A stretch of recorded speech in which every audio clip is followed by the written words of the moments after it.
22-year-old girl. A month ago, I was looking on Craigslist to buy a couch for my new apartment. I found something that seemed like a good deal from the pictures. The couch looked to be in great shape, and the seller wanted to be contacted by email. His email was mexicanpoppy666@hotmail.com. I thought that email was a bit strange, but I still went ahead and emailed him my offer. He responded within 5 minutes, accepting the offer and asking for my address. I honestly felt uncomfortable with him asking. I didn't want a stranger coming to my house, so I suggested that I just come to his place to pick it up. But he kept insisting that he come to my house instead.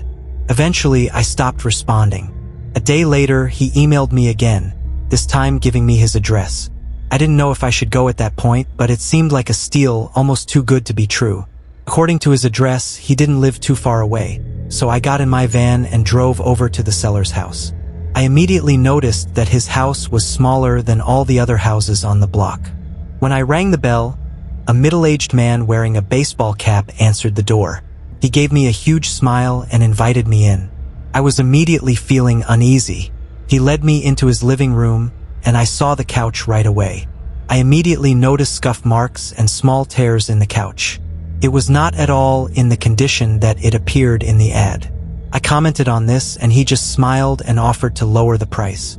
I told him I wasn't interested. Here's where things started getting creepy.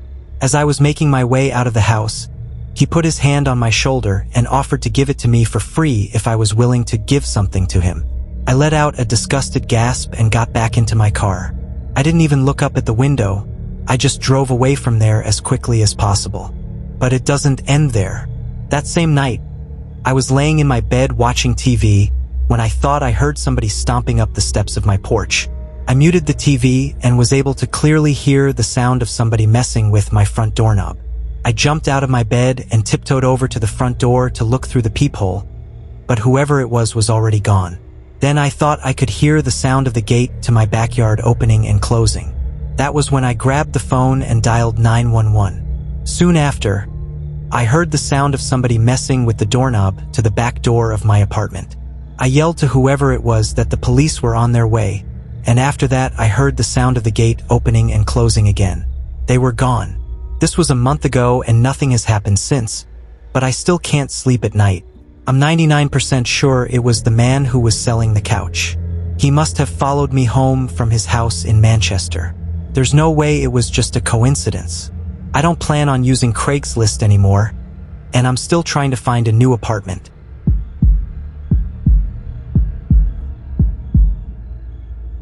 I was looking for a car to buy for my son for his 18th birthday. I was searching all the typical car websites, cars.com, eBay Motors, but they were all overpriced as expected. Craigslist was the only place to find an actual deal. About a week into my search, I found a 2003 Toyota Camry. It had 67,000 miles, no accidents, no damage, and was in good condition for only $3,500. It seemed like a steal for such a reliable car with such low mileage. The seller lived about 10 miles from me in a small town outside Birmingham, which was a reasonable drive when looking for a car. I gave him a call to set up a time to come check it out. The man sounded normal on the phone. He assured me that there were absolutely no problems with the car. He introduced himself as Bob. I brought along $3,500 in cash, even though I planned on trying to negotiate the price down as much as possible. I pulled up the dirt road to Bob's property about 15 minutes early. It was a tiny little house with a decent-sized property, only because it was a bit far from the nearest neighbors. The garage was open, so I walked over to see if anybody was inside. But except for an unusual amount of car parts, it was empty. The car was nowhere in sight. The only car on the property was an old pickup truck. I went over to the front door to check the house numbers. It was the right address. The doorbell button was missing, so I knocked on the front door. I knocked for exactly 5 minutes before deciding to give the man a call. So I dialed his number, and I heard the sound of a cell phone ringing from inside the house. I was extremely confused at this point. Now I knew I had the right house.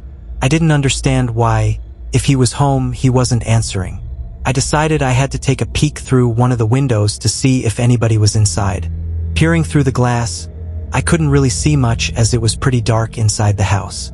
I saw a very old-fashioned dining room set, but across from that, I saw somebody standing at the back door of the house, staring outside. I figured that must have been Bob, so I knocked on the window, but he didn't even move. There was no gate or anything to the backyard, it was just a wide open yard. Since this was a rural area, I simply walked around the house to the backyard. I didn't understand how he couldn't hear me. When I got to the back door, I made a shocking realization. The figure standing by the door was a taxidermied human being. I ran straight back the way I came and back to my car. I looked up one last time before driving off. The blinds to the window I had peeked into had been shut, but I could see two of the blinds bent open. Somebody was at that window watching me. You can probably guess I had the gas pedal to the floor the whole way home. The whole situation still makes no sense. All the car parts, the fact that there was no Toyota Camry, the taxidermied human being, the fact that there was no car there, it leads me to believe that whoever that man was wasn't planning on selling me anything.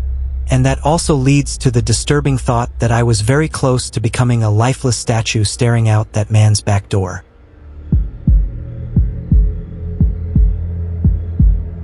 I was looking to buy an iPhone 5 about a year ago. I found a guy on Craigslist who was selling his for $200. He claimed it was in mint condition and that he wanted to upgrade to the 5C. I didn't know much about how to test a phone to make sure everything works, so I brought my little brother along who knew a lot more than I did. We met halfway at a Dunkin' Donuts parking lot in downtown Cleveland at like 10 o'clock at night. Two large, intimidating guys stepped out of a black Honda Civic and walked over to us. One of the guys pulled out the phone and showed it to me. It didn't have a scratch on it. My brother took out my SIM card and popped it into this new phone. He did some testing and told me that it works. The guy then asked for $250, even though he originally asked for $200. I lied and told him I only brought $200, and he seemed a bit unhappy with this. I did have $250, but I didn't want to spend more than his original asking price. I kind of figured it was his way of making sure I didn't try to negotiate the price down. I handed the guy the $200, and he and his buddy got back in their car. We got back into my car, and I tested out the new phone by calling my girlfriend. I sat there testing things for about 5 minutes. My brother commented on the fact that the two guys hadn't left yet either, but I didn't really care. I started the car and pulled out of the parking lot. My brother then commented that the two guys started their car just as I had. I didn't find it too weird. I drove down the highway and eventually stopped at a red light. That's when I noticed the black Honda Civic pull up right behind us in my rearview mirror. I found that a bit weird since I was sure they came from the opposite direction. I continued my drive home, but every single turn we made, they followed and close on my tail too. My brother suggested I pull over, but there was no way I was going to do that. I knew those guys were looking for trouble. It got to the point where I was trying to lose them and started driving dangerously. If they needed something, they would call or at least honk their horn, but they were looking for some kind of trouble. I tried something risky to lose them at an intersection. The light had just turned red. I floored it across the intersection before any of the cars would begin to pass. My brother shouted at me, calling me stupid and crazy, but it worked. They didn't follow. We got home after the extra long drive. My heart was still racing from the intensity of the situation. I was just happy I got a working phone for such a low cost. Later that night, I was playing around with the phone, trying to set some things up before going to bed. My parents and brother were already asleep at this point. And just then, the sound of two car doors slamming shut outside interrupted me. I looked out my window, and I felt like my heart completely stopped. The black Honda Civic was parked across the street. I could only assume the two guys were already halfway to our front door.